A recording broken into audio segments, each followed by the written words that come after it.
on to the State Farm Analyst Zone after Fnatic versus TSM, where I'm joined by Dash, who will kick off World's Cooldown in just a few minutes. This is cool, Dash. Hello. Hello from thousands of miles away. How you doing? I mean, I'm good. We were not here to gloat, and also I'm sure people are saying, where are my analysts? Well, they'll be coming soon. They'll be joining you for World's Cooldown. But I did just want to get your thoughts on the day, and of course I have to start with the last game of the day. What did you think? Naturally. I mean, I'm doing well. Worlds has begun its groups, so my spirits are still high, even in light of the result of the most recent game, Fnatic taking down TSM. I'm sure I'd be a little happier if either FlyQuest or TSM came away with the victory today, but I'm proud of the fights that each of them put up. It was a tall order, FlyQuest against top eSports, of course, the favorite of the tournament. And then for TSM, honestly, with, you know, the intelligent level 1 invade out of Fnatic, setting them behind, I was actually pretty impressed at how the NA squad stacked up, at least in the macro game, really kept themselves in it. So if anything, I think it's just an indicator of how that group is very undecided between Gen G, Fnatic, TSM, of course, and LGD. So that group really excites me based on the gameplay we saw today. What about you? What were your takeaways? Obviously, EU started pretty well with that victory here for Fnatic. Yeah, I mean, a victory for Fnatic, but as you say, I do believe that group is going to be pretty close. And as said, it was a hard one to play for TSM with the pressure coming out of that Evelyn, but they won't make that same mistake twice. And there were some very highlight performances out of Broken Blade, for instance. So, you know, it was the first day. There's always crazy things that happen, right? I mean, Rogue surprised me as well. They did very well, of course, against PSG. And you touched on FlyQuest, but Top just looked like, you know, with Damwon, the strongest team that we've seen today. Yeah, oh, without a doubt. In reference to that top esports game, and we already knew 369 was an incredible top laner, but to pull off the solo kill at level 4 and then to completely run over the game. Another one of the plays within that game that I absolutely loved was when he stopped Solo's Lantern attempt with a Hextech ultimatum on a different target. Just a really intelligent use of that spell mechanically, and again, it just gives more evidence as to why top esports is such a favorite. I love that you call out the win there for Rogue, though, because I think that's huge for an organization that is a first-timer at Worlds. While it maybe was an expected win against the caliber of opponent in PSG, I think it's really important to start groups off on the right foot, inject some confidence, you know, into those young players so that hopefully they can continue to roll it forward. And I will also call out, while I gave credit to 369 for being an incredible top laner, you know, Finn is the opposite picture in terms of the style of top laner playing the Malphite, but just as integral to his team's success today, I think, on that pick with a couple of key engages. So I love to see that too. I mean, it's all about also covering up certain weaknesses you may have. You know, as a team, you need to evolve. You need to make it happen. And Finn showed that, you know, maybe you have to ban out that Malphite indeed. I have to say, Dash, I know it's crazy time zones for you, and you're taking over in a sec for Cooldown, but you're so dapper, you're so chipper, you've got your notes, you've watched everything. How are you holding up over there? I'm doing well. Look, the last couple days were rough because I had no League of Legends to watch. That's when these overnights are difficult, when you don't have, you know, the content to be invested in.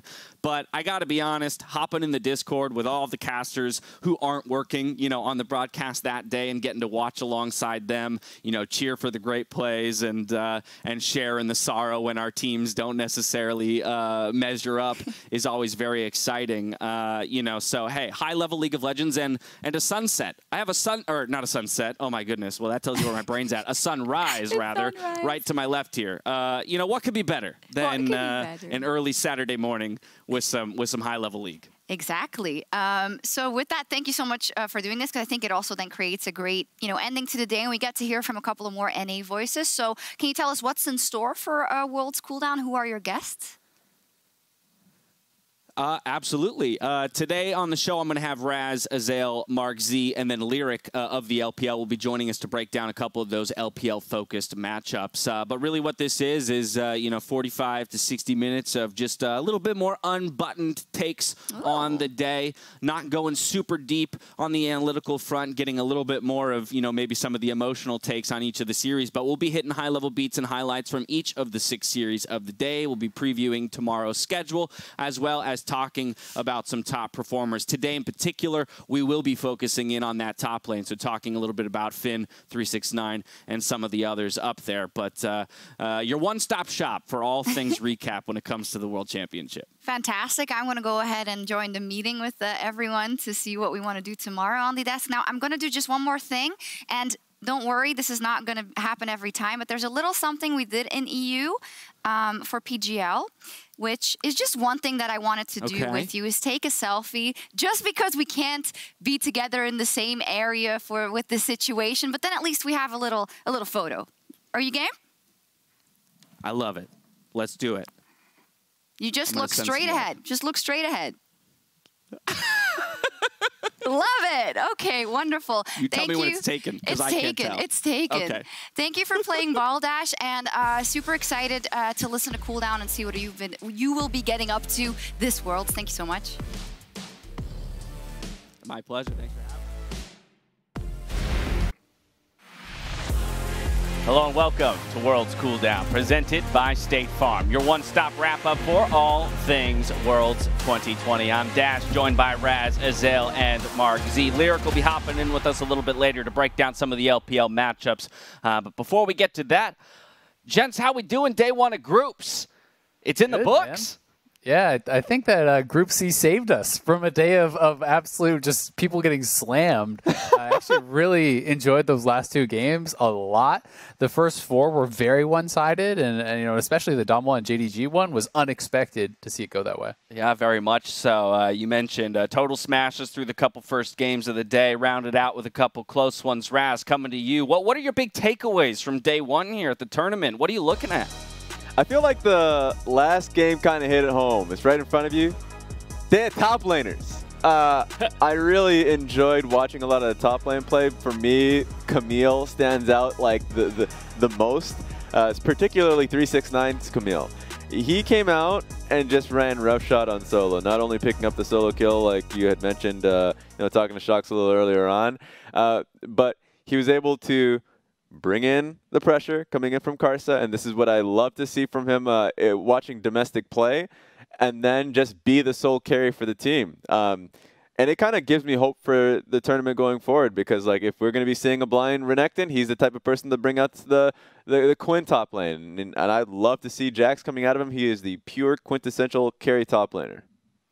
Yeah, I think that was an incredible performance out of him. 369, obviously, there were 3 Camille's over the day, and we saw a couple Volibears into it as well, having different levels of success. So that's really interesting to see that being probably the premier matchup right now is Volley into Camille. And even though Broken Blade wasn't able to win on it, he still found some plays on the Camille, and you can see why it's so strong.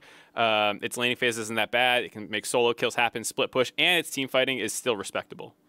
Yeah, and I mean, I think that, his side lane success was limited by how amazing of a game Selfmade was having. Yeah. And that Selfmade was never revealing himself anywhere on the map, so it makes it so hard to play side lane. But it did feel like LPL is bleeding into all the rest of the regions, because Volibear top is so popular in the LPL. These Black Cleaver Iceborne builds wasn't always what people were going for, but that is super standard in the LPL. And I think it was really cool to see, you talked about 369, but I also felt like the Malphite for Finn, that is great for what Rogue needs from him. Not everyone has to be a 369. Not everyone can be this guy. I think he's the best top laner in the world, but you still want to have versatility within your box, so to speak, right? I want to see Finn stay within the tank box, have Malphite, Sion, Maokai, Ornn, all those sorts of picks. You need some variety, but it doesn't have to be in play style. Mm-hmm. Yeah, I think that's the thing that strikes me about that top lane champion graphic, right, is that you have things all the way from a Camille to a Malphite or an Ornn, and any of them can find success here at the World Championship. And to me,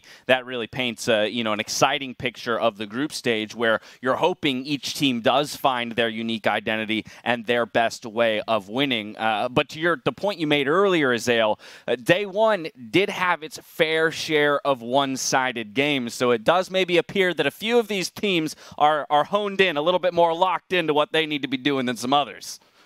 Yeah, I mean, I think the first 3 at the top of the day were pretty one-sided on paper. The fourth one, I think, was the one that was most surprising, but definitely some teams really came out of the game, out of the gates swinging, and are looking pretty dominant already. Let's go ahead and pull up our standings then. Get a mental picture of where each of our teams stand with 6 games behind us. Of course, that means that 3 of our groups have played 1 game across the board. So you take a look there at Group B, and you've got Rogue and Damwon up at the top. Damwon versus JD, of course, the 2 favorites in that group, but of course playing each other today. Gen G, Fnatic pulling out wins in Group C, and then Top and DRX. So expected results in a lot of cases, as was mentioned here on the first day of play. Yeah, for me, no real upsets. The one that I wanted to kind of zero in on was the fact that in Group B, Rogue coming in strong and JDG, like, of course, losing the game. But like, for me, the takeaway was like the fashion in which it happened, right? Because I expected a more hard-fought game between Talon and Rogue, and I know we'll get into it. And I expected a more hard-fought game between JD and Damwon. But the fact that those were the series that came out as stomps as well, is for me a pretty big takeaway. Yeah, I mean, JDG definitely looked worse than I thought they would, but I think they'll bounce back. So I think Rogue fans take a screenshot and enjoy being in that position while you can. I love it. I love it. I love it. I love it. Yeah, I think, you know, Group B, Group D are 2 of the groups that have been looked at from pre-tournament expectations as fairly decided. It's that Group C that a lot of people are looking at as really having the opportunity to go any given way. But I think that's what's going to highlight there, that victory that we just saw from Fnatic over TSM. While it was a close one, I think, in the end, simply having that W, that 1 in the win column for Fnatic does wonders when you only have so many games to play in a group stage. It really does. I mean, we've seen so many times in the past series come down to a tiebreaker, right? You know, these groups can be decided by 1 game at the very start. You know, this may be the difference between going forward or not, as has happened to TSM so many times in the past. You know, ending 3-3, losing a tiebreaker, Worlds is over. This could be the difference. It definitely could. We'll get back to talking ourselves in just a moment, but before we do, let's hear from Lore, who caught up with Fnatic's top laner, Whippo. Thank you very much, Dash. Lore here. This wraps up first day of group stage here, and I have Bwipo to talk about the first game, Fnatic versus TSM. Thank you, Bwipo, for joining me. We saw you giggle during the game, especially during the top lane plays, but how was it for you, this first game? I mean, it was a roller coaster because the first time I got the 2v1 kill and I was like laughing my ass off. I thought it was hilarious. I was like, look at these guys trying to gank me. And then Syndra TP'd on my lane and then I died. I was like, okay, I'm going to keep laughing because I don't want to show them that I lost mental. And then my jungler got 2v1 killed in return. And then I was like, oh, okay, there's no way I can keep my mental. Even if I stop laughing, the mental is already lost. So everything but that, I had a really fun game though. It was a super fun game to watch, and I mean, you won rather convincingly, even if it was a lot of kill trading here. But I mean, last time we saw you was after summer finals. You spent 2 weeks in quarantine in China. So how did it go? We didn't hear much from you, except on social media. Oh, it was like pretty good, honestly. I got to revise some of my gameplay. I got to experience some of the Chinese solo queue, Chinese picks, try to mimic their aggression. I mean, it does hit close to home for me. So all things considered, the quarantine was quite comfortable for me. And, you know, I have my girlfriend to thank for that. And in general, it was just a great experience. I kept my sanity through the process. And eventually, well, hopefully I'll keep performing like today. I am glad you mentioned the girlfriend buff here, because that's something we heard about during quarantine. But okay, moving on to the game, we heard a lot that this meta favors Fnatic in the sense that you play a lot of picks that are playable right now. Do you agree here? I think when it comes to a farming style, yeah, that makes sense. Like, you're farming junglers, you have the Evelyn, the Nidalee, the Graves. Selfmade loves those champions. And in general, I think we started like to pick this up at the start of summer playoffs. Yeah. So all things considered, the meta hasn't changed much since that time, and we've been trying to make it work since then. So it makes a lot of sense. Like the Lucian Eve, honestly, it's a bit surprising that it went through, given that this was our mainstay. Like, this is what we came onto the stage with our first farming jungler approach as soon as the set Volibear meta started to dwindle a little. So I think this was just like a comfort game for us. I don't think it was as clean as we could have made it, but all things considered, it was an alright game. I mean, we take those, right? Yeah, we take those, and we'll see how TSM bounce back during the next game. But I mean, looking at the group, we heard that this one was the group of death. Do you still have the same feeling after seeing all the teams competing here today? It's a group of death in the sense that anyone can make it out. Like, I don't think it's the group of death in the sense of like every game that you play is the last one, maybe. I think that a traditional sense of the group of death is when you have 3 really strong teams and then you have 1 very weak team. And the idea that if you lose the game against the weaker team for whatever reason, your tournament is over. Like, you have to beat the best teams twice in a row to come back after losing once to one of the weaker teams. And that is, in my idea, what the actual group of death is. But it still is a group of death in the idea that anyone can make it out. So it's up to your definition. All right. Well, we'll see how things develop in the next coming days. But we both thank you very much for the interview and congrats on this first game against TSM. Thank you very much. And back to you, Dash. Nice. Thank you so much, Laure. And Whippo, one of my favorite players to watch from a personality standpoint, both on the Rift and off. I love the reference to a number of those plays up there in the top lane that went both directions. And it felt like Whippo, and he even said it, he had the same reaction in both the positive and negative scenario, but mostly to protect his own sanity than anything. Yeah, don't let it break your mental, especially plays like these. I know this one definitely took your heart, Azale. He stayed positive throughout it. I was ready to go next on this game about 30 seconds in after Biofrost. This play almost saved it. Yeah, I mean, this was amazing. I think Broken Blade playing, like this, plus the early roam top from Bjergsen. So I mean, Bjergsen was nasty early in up 20 CS, made the roam top lane for the kill. But this game really was self-made difference. He stopped Broken Blade from being able to split because of the pressure he had. And TSM honestly missed out on so much farm, so many jungle camps because of the threat of self-made. I think it cannot be understated how far he was ahead in not only experience, but in pressure. Because he was denying TSM from going anywhere on the map. Yeah. I think that's the biggest thing that stuck out to me. If you look at how many Drake setups that TSM had that revolved around them sneaking in through bot lane as opposed to trying to contest mid priority because they were so scared of self-mid. He had so much pressure on the game even before he started popping off, and he made that mistake, but it really didn't matter because the most important thing was getting his team ahead through vision control and objectives and all these kinds of things. And that's what ultimately lost them Baron, right? Like when you're contesting from Dragon, from the bottom side of the map, like Fnatic ended up not only just taking a Dragon because they had control of that space and then control through mid, they cleared through mid. Like TSM didn't have the same urgency that was something that Fnatic could rush. Fnatic rushed Baron, got out of there like nearly scot-free. Like that's something what TSM's going to be pretty upset about, was that they couldn't get Camille ahead, or at least like snowball that lead because of the Evelyn's threat, but also just the fact that they were contesting opposite to Baron. Yeah. I'd also say I was pretty disappointed that TSM gave over both the Lucian and the Evelyn. Like, yeah, the Lucian didn't really end up being a problem. Bjergsen won lane against it, but like those were the big picks for Fnatic in playoffs. And it's kind of funny because TSM even put out a video, their group draw reaction, and when Fnatic got picked, they showed these Fnatic highlights, and it's basically just self-made killing people on Eve. And Bjergsen's like, oh, haha, so we ban Evelyn against Fnatic. and it's like, come on, bro. You even GP? said it. GP? Like, where's the E ban? I do think this game also had a lot of areas where both teams could clean up. Like, I think with the level 1 that we talked about with Biofrost, Hylissang made a couple of mistakes as well. And I actually left this game feeling almost more confident for Fnatic because some of these things that went wrong for them, that their macro was already better. Like the fact that that's the harder thing to fix, I think, for a lot of teams, is like in the middle of a tournament being like, oh no, we just gave up Barons for free and Drakes and we had all these struggles. I think that's a lot harder to fix. I wonder how much that you can chalk up to Eve. But Fnatic was mostly in control of this game, and they had a couple areas I think that they could clean up, and I had them getting out of this group, and this was one. This was a day where it did not shake my predictions at all, and I'm still feeling pretty good about Fnatic. Yeah, I mean, I can echo the sentiment of like today not shaking my groups, everything lined up. But I would have more faith in TSM after this one, because I felt like a lot of the mistakes that they made early on in this game were like, to Azale's point, pretty egregious. Biofrost was egregious. I mean, yeah, or a free first blood to Jhin, and then you're like, they were winning lanes, like. And on top of that, like Bjergsen, as you already had mentioned, was doing so damn well within the laning phase in a matchup that I've seen be difficult for the Syndra. And then Broken Blade just like went mad.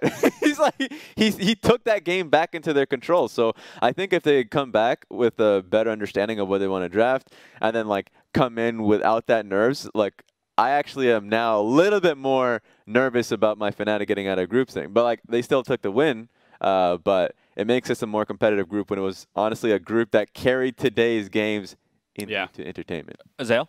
And I mean, I think it just hammers home how close these teams are, right? The last 2 games really were exciting. I think Fnatic has a lot to be really happy about and things that they can build on. I think TSM does, Gen G does, LGD does. These are all, really competitive teams. And I'm just so excited to watch more Group C because it seems the most exciting group by far.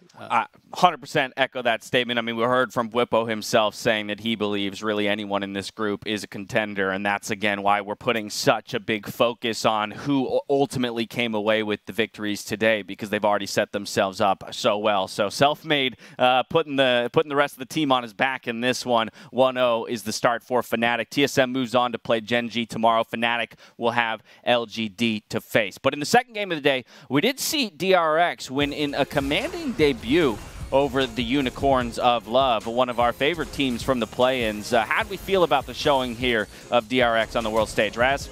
Oh, hail Pyosik, man. Yeah. That guy was super impressive how he was able to track the enemy jungler. And on top of that, be able to hover through mid. You saw the play earlier on, what he was able to do. There was a lot of faith from Chovy to be able to lean towards him on that side of the map. I thought that this was a dominant game from the jungler. The skill shot accuracy, too. They hit arrows on everyone. They were hitting spears from Pantheon. Nidalee spears were super accurate, chasing people through the jungle. Pyosik was the one who popped off the hardest. But, like, Pantheon, I think it was like they had 15 kills, and almost all of them were on their jungler and their support. I mean, you would not be able to tell that this was actually not a carry coming out of the bot lane. It was absolutely insane. So Kiera really popped off. Def was on point as well. It was just a top to bottom stomp. I was going to say, there were 3 individuals that stood out to me today. 369 in the first game, Pyosik there in the second, and then Selfmade in the final game of the day. But the hard carry performance out of the jungler there for DRX is huge. But in his Worlds 2020 debut, it was Chovy who shows that he is the boss by making every second count, made possible, of course, by the Cisco network. Let's take a look. Yeah, this was one of the first counter ganks that popped off, and it was, Pyosik having a really nice play, but Chovy timing his shield, flashing the damage from Anana 6E to make sure he actually stayed alive in this, and that was huge, I think. So really, really impressive stuff to get out of there, and then land that haymaker to get the damage in, so Pyosik could actually reactive flash and change his target to get the first kill. Yeah, that's one of those ones that can be so frustrating playing against Set, like how tanky he gets when he gets low, having all the extra regen, flashing the initial hit of that Q.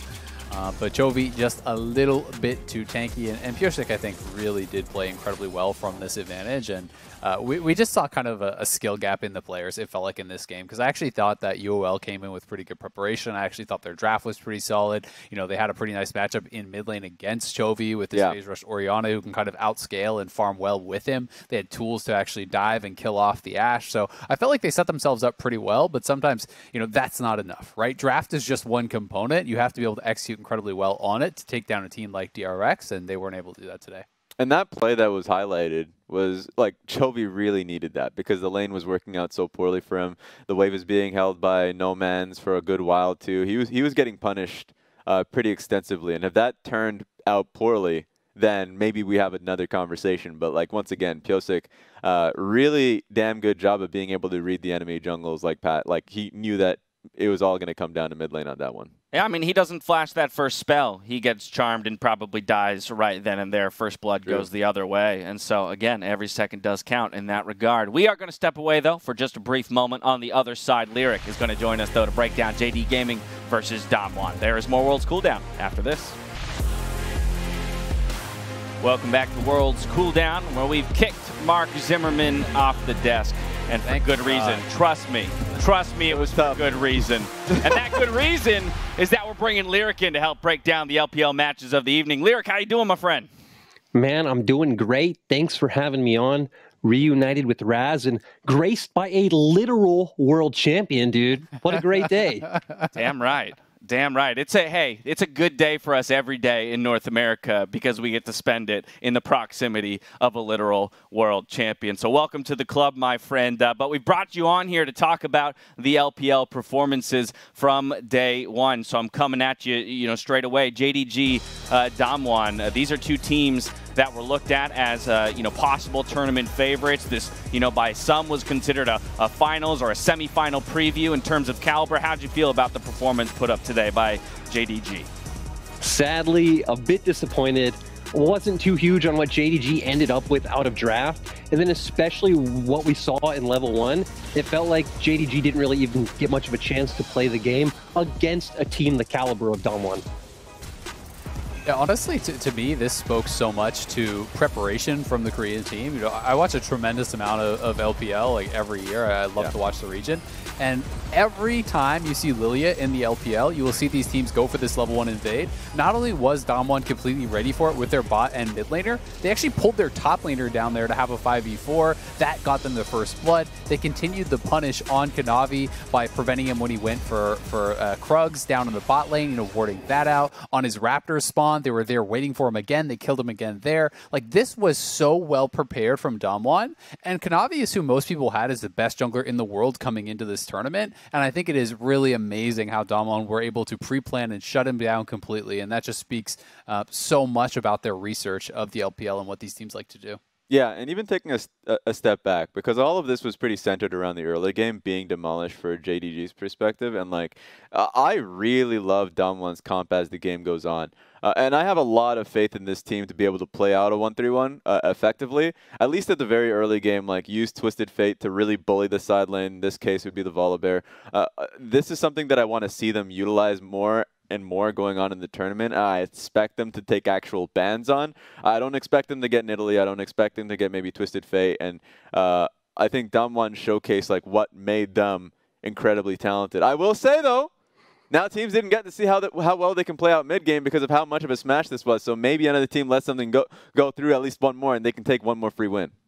The crazy thing to me was the fact that these are Damwon's bread and butter champions. Exactly. Camille, Twisted Fate, Nidalee. It made absolutely no sense to me that JDG let these through. And then it was even weirder that they were all-inning on Yagao, trying to smash in mid lane, which he had to blow flash early, in these early skirmishes. So he has to play a bit safer under turret. He's not allowed to abuse his champion to the maximum potential, but that's not even JDG's style of play to begin with.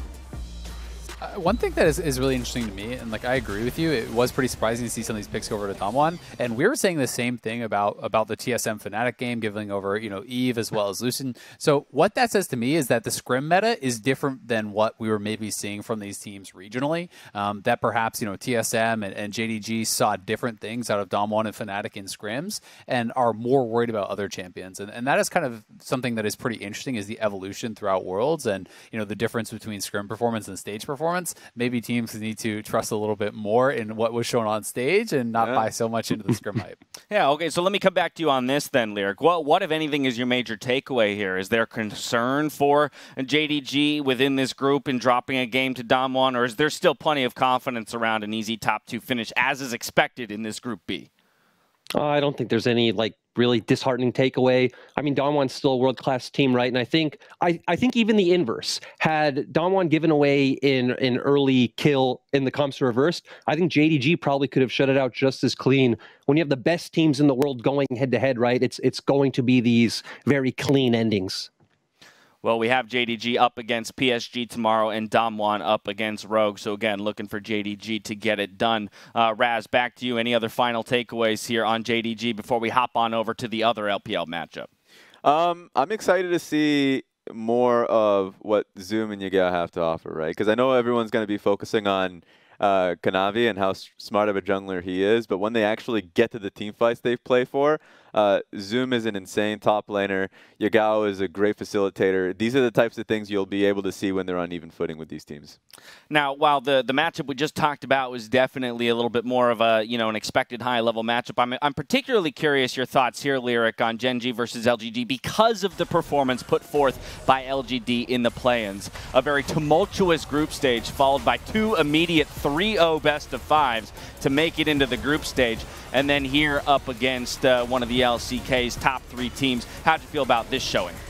So this game was messy. Both teams made a ton of mistakes, but I'm actually super happy for LGD because after that performance in play-ins, I was absolutely terrified because even on a mechanical level in their playing group, they were playing absolutely horrible. We saw Xie playing a bit better today. Mark was stepping up. I think Long Xing in these team fights was an absolute monster. But Gen G, I will say, was a slightly better team. And I think we saw a lot of LGD's problems from the whole year still just plague them. One thing I was honestly really disappointed with, in this, just on an individual level, was I felt Peanut super choked this game in the late game. Like, he was actually in a really strong position. This dragon fight that we just watched, not using his ultimate whatsoever. There was, another fight around mid lane where he tried to stay in range of the fight for his poke with his W, with like the Wolf W, which does almost nothing. Dama was full health, and then he dies to like one hit from a Lucian W, right? Like, he was just making mental errors, decisions that didn't make any sense. Yeah. And I felt like he was in a position to actually, win them some of these fights and potentially turn around the game.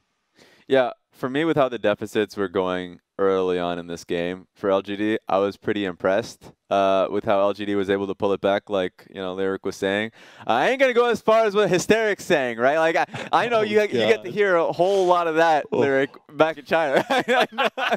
So I'm gonna spare you on that front. I want to echo, though, what Lyric said. I was really impressed by Mark in this game. Playing Leona, especially when you are in situations where the team ends up in a deficit, Leona can be one of those champions that ultimately is made to look really good or really bad. But him sticking to his guns in terms of what that champion is meant to do. Looking for the plays, exactly. Looking for the plays, left and right, to bring his team back in, and I appreciate that aggression on the world stage. Lyric, it was a tough day by all accounts for the LPL teams in terms of the win-loss record, but we have to acknowledge the caliber of opponents that they had to face here on day one. So, before I let you go, just your overall take here on the 3 LPL teams, or rather the 4 LPL teams. Don't mean to ignore Suning, who we haven't yet seen play, and their performance here at the top of group stage, and what you expect to see in the coming days. I'd say I come out of today slightly more positive because after play-ins, I didn't expect LGD to be able to compete in this group, but seeing them compete with Gen G today, seeing the Fnatic TSM game, I think this group is going to be super competitive. I think LGD still have a chance of getting out. We have no worries for top esports. They made their win look easy. Maybe it'll be a bit more competitive with DRX, but at the same time, they still look like potentially the best team in the tournament. And for the likes of JDG, I still have faith they'll get out, but Suning, I think, is the one that will surprise people tomorrow. They have so many young talents who've never been on the world stage before, great mechanical players, great jungle support synergy, and I really hope fans, get a good taste of that tomorrow. Yeah, a bit of an unknown quantity there in Group A. I hope they make it exciting, rather, when the games take place tomorrow. Lyric, thank you again so much for joining us. We'll hook up with you again a little later on in the group stages. Yep, thanks for having me on, guys. All righty, we're going to step away. On the other side, there's more World's Cooldown. Don't you worry. We'll be right back. Some Irish coffees. Welcome back to World's Cooldown, presented by State Farm. Mark is back. I don't know why we let him back on the show. I think it's just because, you know what? It's because it would look weird if that box on that side was empty. We need 4 people, and they were like, who is alive and can do this? And I was like, that's me. I was meant for this. I check all those boxes. I'm alive and I'm awake, and I did happen to actually watch the games. Okay, all right. Well, since you watched the games, Mark, why don't you talk to me about that first game of the evening? The game that I almost conveniently wiped from my memory until the producers reminded me that it happened. Fantastic. We were scrapping bot lane, almost got a kill on Knight, and then this happened in the top lane. Solo gets solo killed, burns his flash, doesn't even make 369 flash after him, and then he just kept getting obliterated. This was a doozy of a game and did not start the day off well for NA fans, but it did look fantastic for LPL fans. Like, they were crushing all over the map, and FlyQuest tried to fight hard in the beginning, but just kept getting mechanically outplayed in all these skirmishes. Knight living with no HP, it felt like constantly. It was just so hard, and especially this one was brutal to watch. Oh my goodness. Yeah. It could have been a little bit more competitive from FlyQuest side. For me, I was really impressed. I know we already talked about 369 pretty extensively, but like Karsa being on the right side of the map, being there for the top lane as well, so 369 can expand his lead. He got this much gold and pressure and experience all because of that jungle proximity difference. How much? That's a lot. This much? James, He got this much gold? How do It's all because of the jungle proximity difference. Oh, okay. He solo killed his opponent Expanded. in a matchup he's supposed to lose in the early game. That's like... It was an expansion, a slight expansion. His Carson's jungle proximity was, you can do it, 369. Yeah. The proximity was on the comms, just telling him, like, hey, good job, dude. Yeah, you just drive by the lane to wave at him, say, hey, keep it up, bro. You're doing great. The one positive I will say for FlyQuest is that, they were playing aggressively and proactively, even from behind. I like that they didn't just roll over and die and just like, all right, let's turtle and wait to lose the game, team. They were constantly looking for plays. They did get outplayed, but they had a lot of near misses that, if they actually capitalized on, if they got a couple of those early kills, the game could have looked a lot closer. And let's be honest, this is a tournament favorite. People have them as probably the #1 team in the world. I do think that Power of Evil and Wild Turtle individually look good. Solo was a big question mark, but again, 369, maybe the best top laner in the world. So, not the worst for FlyQuest, but top obviously crushed them. Raz? Yeah, I just wanted to say, like, I know that Freak mentioned it on cast actually, but like all of the picks that they had started playing there, a good amount of them, except for like Karsa's Graves, were picks that they had like the least amount of play on in competitively. Like this is not even like them starting the tournament on comfort picks necessarily. It's just, it feels like the team is insanely confident in their individual play, and they're bringing on what was a very successful regular season and playoffs, being champions and all that, to the first day of groups and then smashed with it. I love seeing this, and I want to see more of it. I'm never a fan of a team that like changes their identity from a domestic play to international. Yeah, and I think with how hard they smashed and how hard DRX smashed UOL, I think it's setting up a really nice matchup for those two. And seeing if Pyosik can repeat that performance. Chovy versus Knight is arguably the first and second best mid laners in the tournament going at it. So those two dominations really did set up a really hype matchup between the two. Yeah, it does feel a bit like a top-heavy group. I think all the reasons you guys cited, though, is what makes top esports an even scarier team when we apply that context of the solo kill in the counter matchup. When we look at the fact that these are some of their least played champions, and then all of a sudden they're still dismantling the opposing team, makes you wonder when they do get everything they want, how much dirtier that result is going to look. And while top esports completely demolished their competition today, I think it should be noted that for a world's first timer in Rogue as an organization, they had a stomp of a victory as well for themselves here over PSG. Yeah, it started with bullying the mid laner that just got out of quarantine, by the way.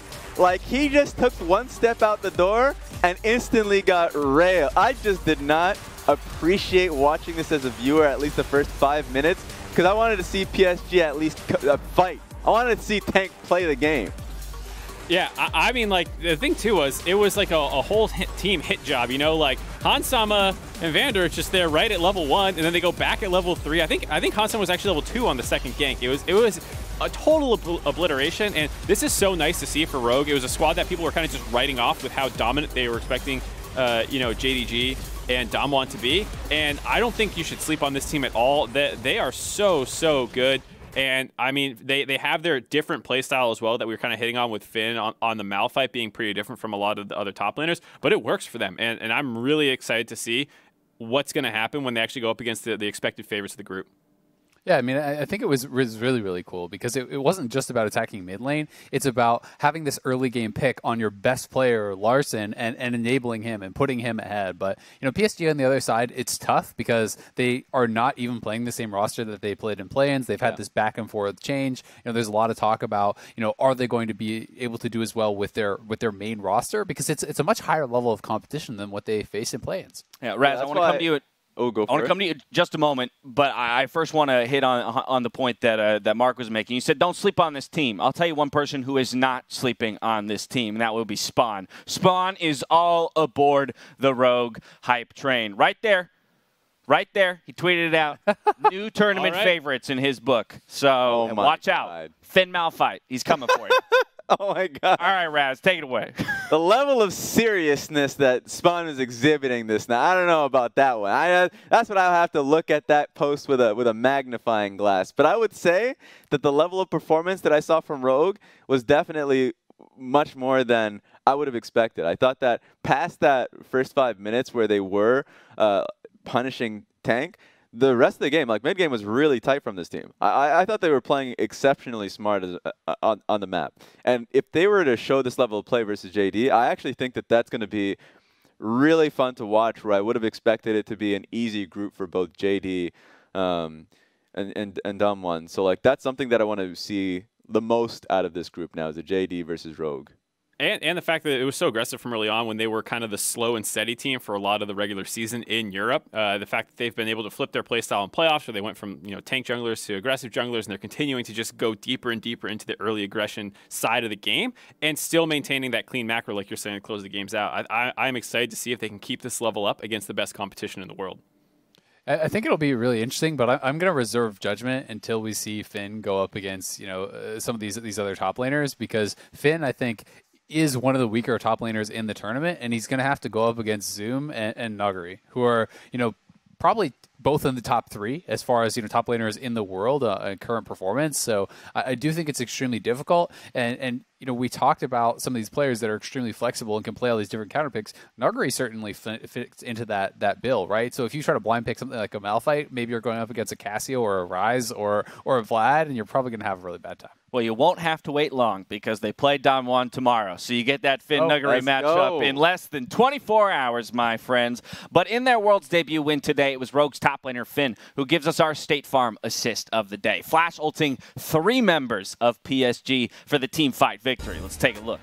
So I want to talk a little bit about the setup here, for PSG, and why I just don't like them even attempting this play in the first fight.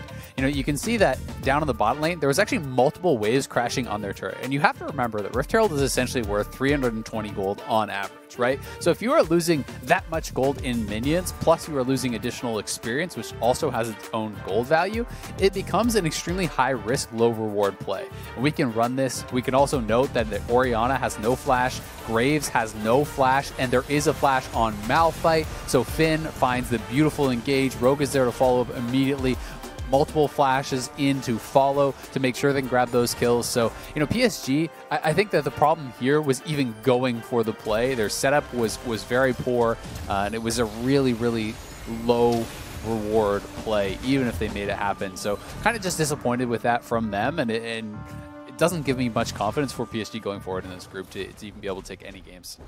Yeah, and it's something that, I look forward to in main stage play, because you see the best teams in the world, and you're not going to be seeing plays like this. In play-ins, you'll see a lot of teams that are really devoid in understanding set plays around Rift Heralds, or at least understanding that when to not take those plays, when to be just trading on the side of the map if you're not going to be there on time, or if it's actually just better for you. If it's better for you to get the gold on towards your AD carry instead. So I'm really excited to see best teams in the world just deciding to trade sides of the map for their composition, or what in this specific play when you said when it's just not even beneficial to take a bad fight for them, to just say, okay, we know we took the L on this one, we'll just keep ourselves in the game by taking an alternative route. Yep. Love to see the trigger pull, though, by Finn in recognizing PSG caught out, not in a position they want to be on the map. 3-man Malphite ult brings home the victory. Now, before we call it a day, let's jump into our World's honors for the day, where we give out a Feels Good award to those that deserve it. So, Raz, we're going to start with you. Who will you be honoring today, my friend? He's had a tough run.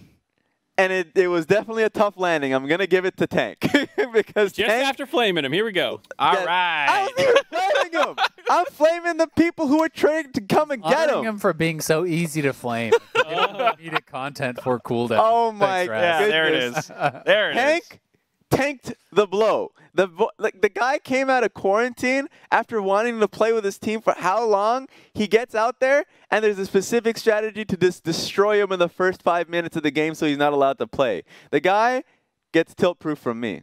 Okay, so it's a tilt-proof honors. I'm glad we've honed in on exactly what the honors is. Mark, flipping over to you. Who are you going with? I'm going with Piosik. I thought he was incredible today. I mean, his Nidalee absolutely took over that game and dominated. And in particular, because of the amount of scrutiny I think he was under when people were talking about some of the problems DRX could have, there was a lot of attention paid to draft. And then probably the next most criticized was him and some of the issues that he's had in consistency. And so team